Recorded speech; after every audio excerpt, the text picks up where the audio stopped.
They keep saying that the gig economy is booming, driving for apps like DoorDash, Amazon Flex, Walmart Spark. But here's the real question. If it's booming, why does it seem like some of us are hustling harder to stay afloat? Today, we're breaking down who's really making money in the gig economy because the truth might surprise you.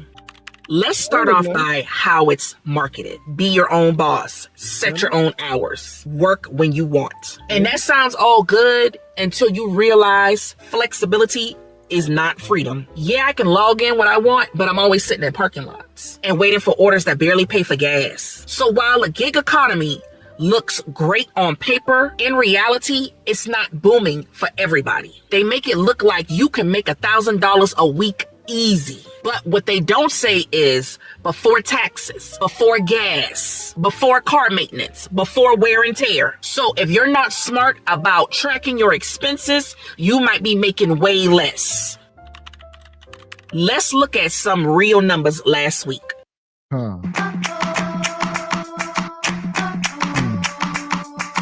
And this is stuff we've been talking about week after week. All right. So people are, Bonquishas in particular, are quitting their jobs to do gig apps, whether it's DoorDash, Uber Eats, or whatever. And she's telling the truth. A lot of these women, we done documented a few, and they are saying like, look, it's rough. Yo, she keeps saying sitting in the parking lot. And mostly women too. Because shout out to brothers in the chat. There's been a few of y'all like, look, I do it full time. I don't know what she's talking about. And I rarely see men making these videos. It's a lot of women. There we go. Give us more information, brothers. Are y'all doing the DoorDash stuff or doing Uber and Lyft actually picking up clientele? Because I have my theory. And part of my theory is you cannot afford to be out here sitting in no parking. You're wasting your time. Your time is valuable. You got to find a way to stay active and moving. Whatever it is, work 2-3 apps. Like, come on, man. You figure it out. Work it. So I had a $70 Amazon Flex block. 3 hours, decent pay. But after gas, I really took home about $50. Now you got to add in waiting time, traffic, picking up packages. That's maybe like $10 to $12 an hour. And some days you might make less than that. So when people say the gig economy is booming, I have to ask. And there she go. So she did an Amazon Flex block. All right, that's where you can go on the app and work, deliver Amazon packages out your car.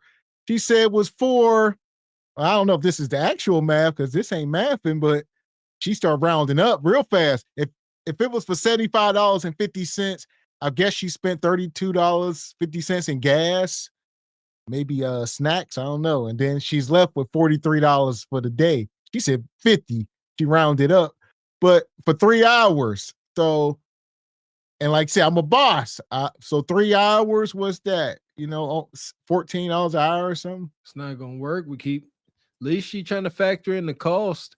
You can't afford that $32. That can't be fuel. She got a smaller car, like you said, snacks, whatever she's doing. She done stopped and got some McDonald's. You can't afford these things. This is the sacrifice me and Miss X we talking about. You'll be fine. Drink you some water and don't eat. Because they be out here snacking. That's what Bunny was saying. She was saying since she always driving, she always eating. That's why she getting bloated it out. No, stop eating. Make as much money as you can by displaying discipline. Good luck. And here's the bottom line. If you're going to do it, you got to put the work in. You're probably going to have to work twice as hard as you did at your regular job. So if you're going out there for any less than 10 hours a day, you playing around. Y'all want to be out here, a little 3-4 hours. Y'all, granted, COVID done spoiled y'all more than it ever should. And they I want to do 4 hours and make quick, 150. No, go out there for 10 hours, try to make $300 or whatever, or just work. I told y'all, we know how y'all move. I had a buddy that made like $100 in an hour. It was a snowstorm. He was doing Uber. He had a nice black Impala. And he called me and told me, I said, okay, how much you gonna make today? He said, I'm done. I said, what you mean? Like you made $100 in an hour. How about you try to make $500 in 5 hours? How about try to make a whack today? Challenge, what are we doing? Y'all too comfortable. Shout out to sports. I gotta give credit to it because I love being uncomfortable. That's where growth is. Y'all want to be out here eating all the chips and fries while y'all Ubering and stuff. It's crazy. Yeah, you got to work, Bonquisha. So they're looking for that one big hitter and they want to go home. You know, that's like us firing up a live stream and coming on the camera. Somebody send $100 super chat. We like, you know what? All right, we ain't doing no show tonight. All right, we'll be back. You know, you just gotta work, Bonquisha. There's more. Keep going. Put the work in. Be consistent. Quit thinking y'all gonna do these little 2 hours out there. It don't work like that, especially when most people work 8 to 10 hours a day. And listen, it's gonna be uncomfortable. Get used to being uncomfortable. Again, that's where growth happens. They want to be sitting in the parking lot with the AC blowing, eating, Chick-fil-A. I know what they doing. No, sit there. If you ain't making no money, don't spend no money. Okay, but after gas, I really took home about $50. Liar. Now you got to add in waiting time, traffic, picking up packages. That's maybe like $10 to $12 an hour. And some days you might make less than that. So when people say the gig economy is booming, I have to ask, for who? Because from where I'm sitting, the ones who really making the money is these apps, not the drivers who keep them running. Let's be real. The company wins every time. They're going to take their cut no matter what. And you the one out here using your gas, your time, your car, your energy. But the moment you Yeah, you. It's their platform and it's their customers. It's their logistics. It's their hard work they put in. Even if granted the drivers are y'all byproduct, but it's their platform. Like you can't take that away from them. It's their customers. They sending the orders across. If it was so easy, you would go start like a jitney service or more people will start their own delivery services. You would just do it on Facebook. Say, hey, I'm picking up groceries. Hey, you need me to pick up your food. People won't trust you though, because you ain't Uber. You ain't got that security behind you. This is like biting the hand that feeds you, Like you only are able to do this because of the opportunity they presented. That drives me nuts. Same thing with like Kundra up here ragging on YouTube. You can only complain about an opportunity that they presented you. Without them creating this, you have nothing to complain about. Like, have some humility, man. Like, she up here trying to act like she's spitting and she's spitting facts. And no, you sound crazy most of the time, sister. Know that. Line in order, you don't meet their standard and you risk deactivation. So yeah, the gig economy is booming for these platforms and not the people. And it's just not about the money. It's the emotional toll too. The burnout, the inconsistency, the constant grind. Most of us are not chasing luxury. We're chasing stability. And that's just the part that nobody talks about. Now, don't get me wrong. I'm grateful for the flexibility. It's helped me take care of my kids, pay bills, and still have control over my time. But it's not easy money. It's survival money. And as we know also, she's an Army vet, she told us last time. So she getting some kind of retirement or disabled check from the military. She got hurt. So, and she mixing this, well, she got kids. So it's rough out here. And I'm sure she probably getting food stamps and all that. Stop looking for easy. It's not easy money. Y'all, that word agitates the heck out of my soul. Why y'all looking for easy? What worth having is easy. You can easily become a janitor at a school. I did it while I was in school. Another job, laugh at me. You can, what I'm saying? Anything that's easy, you don't really have to be competent. Stop. It's going to be different. If you're going to gain something worth gaining, it's going to have challenges. It's going to test you. That's just how life works. So if you're doing gig work right now, just know you're not alone. There's nothing wrong with hustling. Just make sure that you're building something beyond these apps. Have a plan B. Go back to school, get a job, or don't get a job, start a business. Always have a plan B when it comes to doing these gig apps, because at the end of the day, the real hustle is to make these apps work for you, not the other way around. So if you're out here hustling in the gig economy, comment below Tell me which apps and what your experience has been. Let's talk about who's making money and who's not making money, because that has to change. You ever just sit in your car after a long day of deliveries and just sigh? People see gig work as quick cash, but they don't see the other side, like the stress, the burnout, the way it eats into your life. I've been doing this for a while now. DoorDash, Amazon Flex, Walmart Spark. And you know what I realized? The grind costs way more than it pays. Today I want to talk about what gig work is costing me, the part DoorDash drivers doesn't tell you. Let's start with the obvious. Money. Gas, oil changes, maintenance, tires, that stuff add up quick. Everyone online says that you can make $200 a day. Stop the cap. But they don't mention that half of that disappears before it even reaches your account. Some days Yeah! Boom, shakalaka! the truth. We gotta talk about it. All right. It's unfortunate. Y'all need to get up under instruction. EBT gone. All right. Y'all don't even need to be out here doing this because it ain't safe. We talked about that last night. I don't know what these single moms gonna do. There has to be a method to the madness, man. This is why men are important. I'm sitting here analyzing, breaking this down, and I've said it before. Like Uber and DoorDash, these gig work jobs when you gotta use your car, they are primed for some young man or woman, preferably be a man, to be honest, with a fuel efficient car and can do his own maintenance, or has a father that can do his own maintenance. Like, because if you cut out the cost of brakes, around the brakes, just pads at a dealership, $500, easy work. You start throwing the road, you start looking around $1,000. You see, and that's true. Oil change is now going for about $100 on economy cars. You know what I mean? Little wear and tear, depending where you live. Pittsburgh, sheesh, Mount Washington gonna tear you up. You got to have a plan. These things are not meant for the impoverished. Like, I can see like some retiree, somebody retired, got income coming in. So I'm gonna go Uber just for spending money. What Mr. Raquel say, throw around money. Well, and she says she is retired, military. Thing is, you retired raising kids. That don't go hand in hand. I see retirement, you sipping lemonade, so we're relaxing, not raising children. I also see something developing with this sister. Every time we show her, her appearance gets a little better. Kudos to her. Her editing gets a little better. Kudos to her. I believe she getting heavy traction. I ain't mad at her. I think she getting heavy traction. Yes, she is. Yeah. Like I said, I got to get her link. Go over and check her out. We ain't got no hate for her. She doing her thing on YouTube.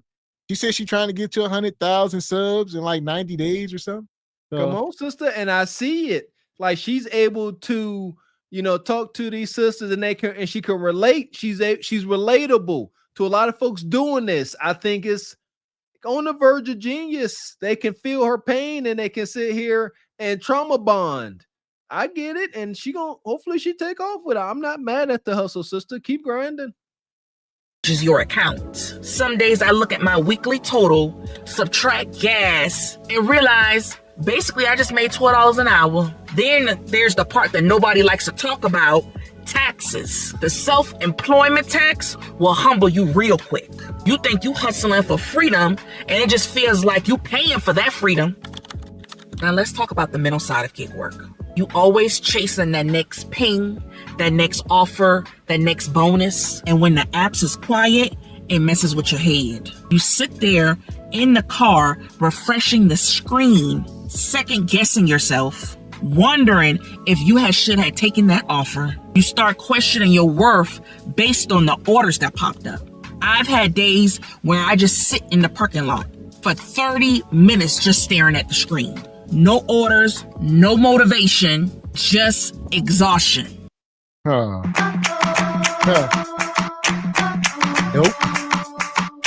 Like Mr. Walker said, go and start driving for Uber and Lyft. There's much more demand. All right. It might be a little bit more risky, granted, but with risk comes rewards. Ain't no way in hell you sit in the parking lot for 30 minutes looking at a phone. Go get a job. Shout out to Tabitha Brown. Granted, I guess she probably can't get a job because she's military disabled. So she can probably only work part-time or whatever the case. but figure it out. I don't know. I'm getting anxiety listening to her complaints. I'm trying to I can't help but put myself in her position. I'm sitting there in that car, and I'm not sitting here waiting on DoorDash, Uber Eats.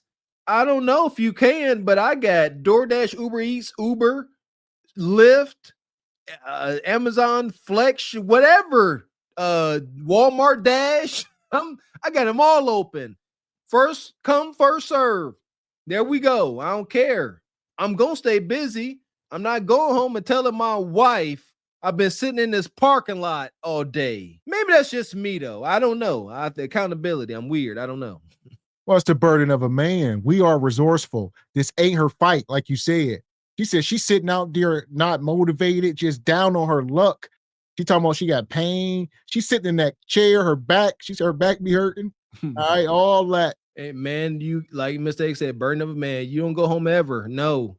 Like you stay out as long as you can, get kicked off the apps, and you show up in the way you woman at least feel for you. Say, you had a hard day, babe, but you've been out for 16 hours.